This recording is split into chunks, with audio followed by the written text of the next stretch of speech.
Mukwege, 60 ans, gynécologue congolais, l'homme qui répare les femmes, l'homme qui dénonce aussi à la face du monde la barbarie et l'impunité. Nous voyons ce que même un œil de chirurgien ne peut pas s'habituer de voir. Pour moi, c'est un Nelson Mandela et aussi, je dirais, un Martin Luther King, parce que c'est un homme qui s'est lancé dans une bataille pour le respect des droits de l'homme dans ce pays. C'est un homme qui a à la fois cette force morale, cette force physique, ce charisme, cette confiance de la population aujourd'hui, et qui pour moi est devenu, au sens noble du terme, non pas un politicien, mais un acteur politique majeur de la scène congolaise. Des milliers de femmes, de fillettes ont déjà été soignées, et pourtant le fléau continue, et de nouvelles victimes arrivent encore chaque jour. Quand cela s'arrêtera-t-il ?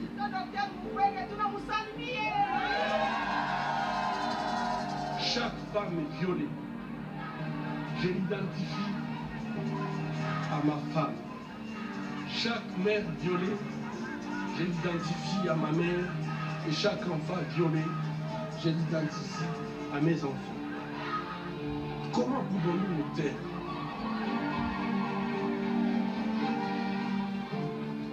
Le crime et ses effets ensuite, notamment les enfants qui naissent de ces viols, il y en a un certain nombre. Malheureusement, en fait, ces crimes, c'est un crime qui se transmet sur des générations. La victime, non seulement elle est atteinte physiquement, nous arrivons à soigner, mais il y a d'autres victimes qu'on n'arrive pas à rétablir sur le plan de la santé physique, mais celles qui, par exemple, attrapent le VIH vont malheureusement les transmettre le VIH-Sida à leur descendance. Donc ça se transmet d'une génération à une autre. Et donc ça, c'est une conséquence quand même grave que la génération suivante puisse payer pour ce que les parents ont subi ou les parents ont fait. Ça, c'est une chose. Mais deuxièmement, c'est que ces enfants qui naissent issus du viol, qui peuvent naître avec le VIH ou sans VIH, mais cela importe peu. Souvent, ces enfants sont exclus des communautés. Ces enfants sont rejetés, sont traités comme on les appelle des enfants serpents. Et je crois que traiter un enfant qui n'a pas demandé de naître, les traiter, les stigmatiser, l'exclure même, ça porte préjudice sur toute une génération et qui va naître dans la violence et qui va continuer à faire des violences. Et donc je crois que cette arme est redoutable par ce fait-là même qu'elle peut, en fait, ses conséquences peuvent se transmettre sur des générations, sur d'autres générations. Vous avez été menacé dans votre propre vie, hein. Il y a eu des tentatives d'attentat contre vous, en raison du combat que vous menez, certaines très sérieuses, je crois que c'est en 2012, ils sont entrés chez vous, ils ont menacé vos filles. Effectivement, en 2012, alors que je revenais du Hockey de Genève, quand je suis arrivé chez moi, j'avais été attaqué par des hommes en armes qui malheureusement, donc elles avaient d'abord pris mes filles en otage et puis ils m'attendaient chez moi, à la maison. Et quand je suis arrivé, ils ont commencé à tirer et mon gardien qui a voulu me protéger, malheureusement, il a perdu sa vie. Vous êtes très souvent cité pour le prix Nobel, vous êtes déjà couvert de prix, de récompenses internationales. Un Nobel, ça servirait à quoi? Qu'est-ce que ça pourrait changer dans ce combat?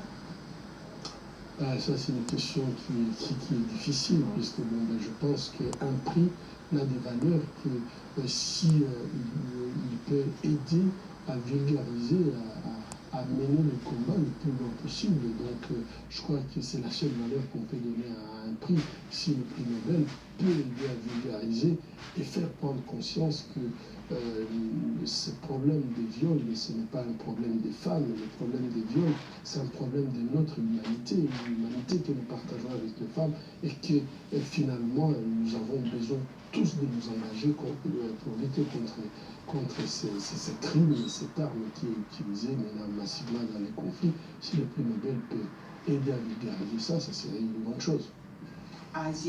Ajitahidi ahuse mikoyo ahuse mavi nikisikiana najipenda na nikisikiana nampenda sana, lakini nikisikiana najipenda na nikisikia sasa vile niko na maisha tena ya kuishi.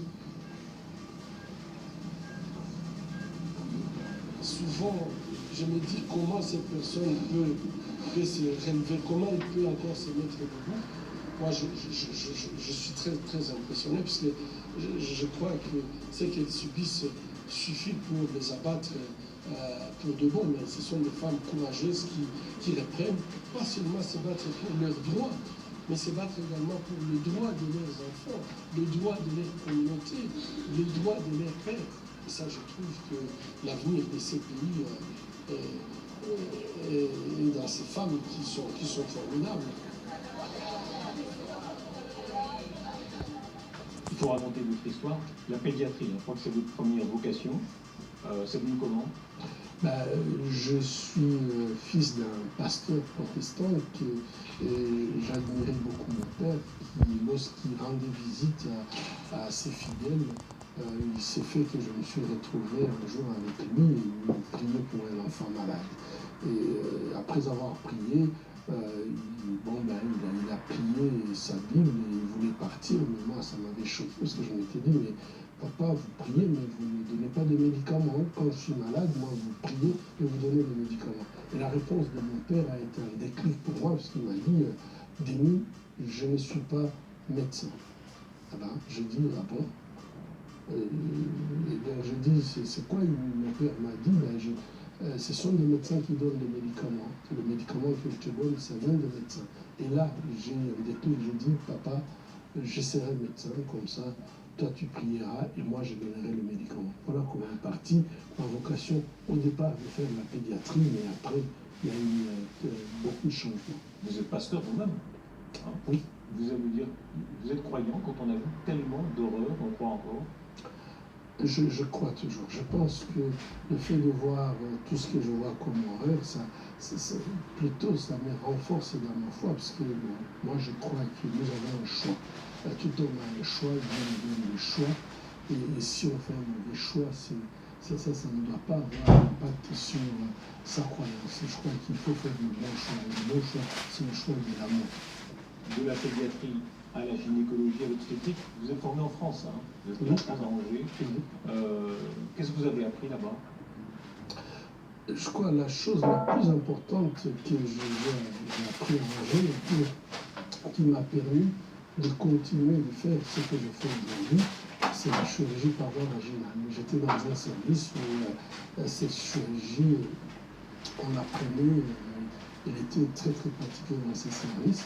Et quand je suis retourné dans mon pays, quand j'ai été confronté pour la première fois à ces barbaries qui portaient sur, donc qui détruisaient l'appareil génital de la femme, je n'avais pas de problème pour opérer au niveau de la jambe, puisque je savais déjà faire la chirurgie vaginale. La première fois, vous avez dit que c'était pas juste un viol, mais qui avait visiblement une volonté systématique. À votre retour, c'était quand? C'était en 1999, à la fin de l'année, où, quand j'ai ouvert l'hôpital de Panasie, la première patiente que j'avais traitée, moi j'avais commencé cet hôpital pour lutter contre la mortalité maternelle. Et la première victime qui s'était présentée, c'était une femme qui était violée à 500 mètres de l'hôpital, mais malheureusement, après l'avoir violée, ses agresseurs ont tiré sur son appareil génital, donc elle était venue avec des blessures génitales graves.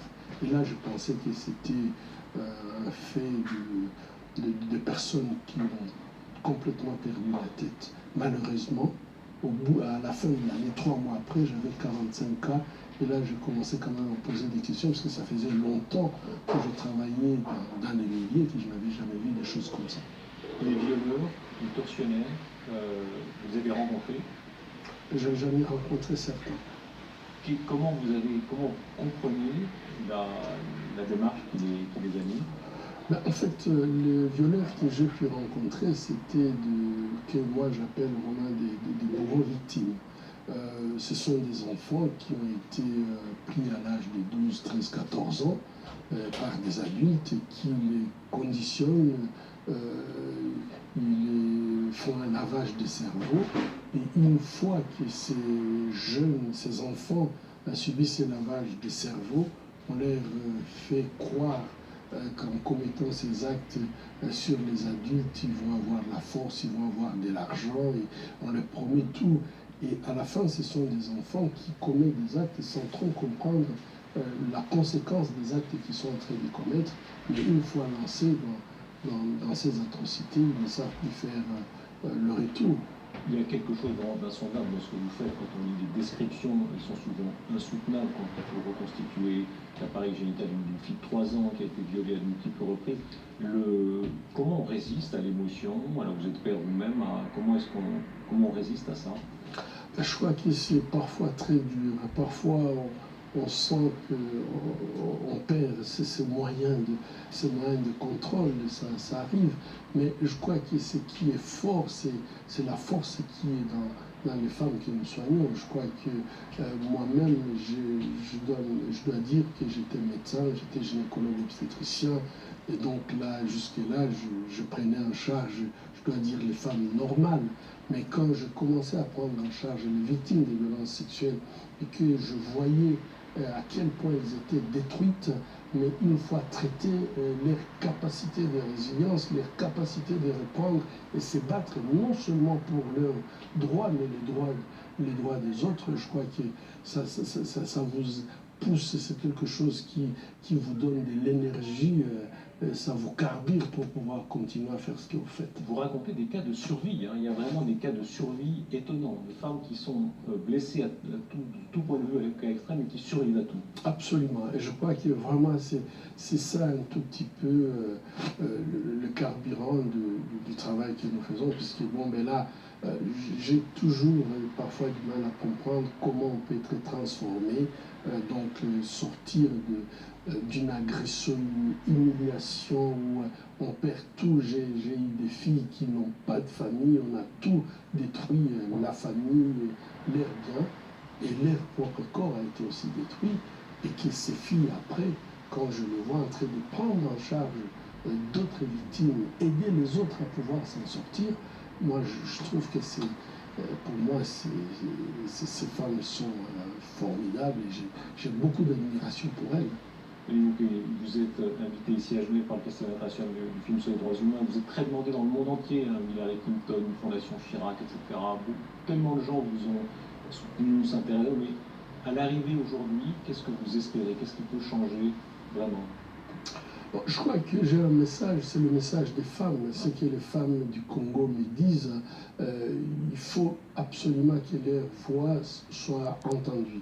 Et je crois que ça, c'est très important. Vous savez, lorsque votre voix peut être entendue, c'est déjà un début pour elles, un début de guérison. Savoir qu'ils ne sont pas seuls. Savoir que, en fait, le monde sait ce qui se passe par rapport à elles. Et je crois que c'est ce que nous essayons de faire, c'est de porter leur message au niveau de la communauté internationale, de la communauté humaine tout simplement, pour que nous puissions, tout le monde peut s'interroger par rapport à ce qui se passe. Je viens de vous dire que le problème des viols, surtout dans les conflits, ce n'est pas un problème spécifiquement congolais. C'est un problème qu'on voit maintenant dans tous les conflits. Mais pourquoi nous nous comportons comme ça avec nos semblables, avec les femmes qui sont nos pères dans les conflits? Je crois que c'est une grande question et il faudrait bien sûr que nous puissions en débattre et peut-être commencer à faire un plan, un schéma de mettre fin à ces atrocités dans les conflits. Denis Mukwege, merci. C'est moi qui vous remercie.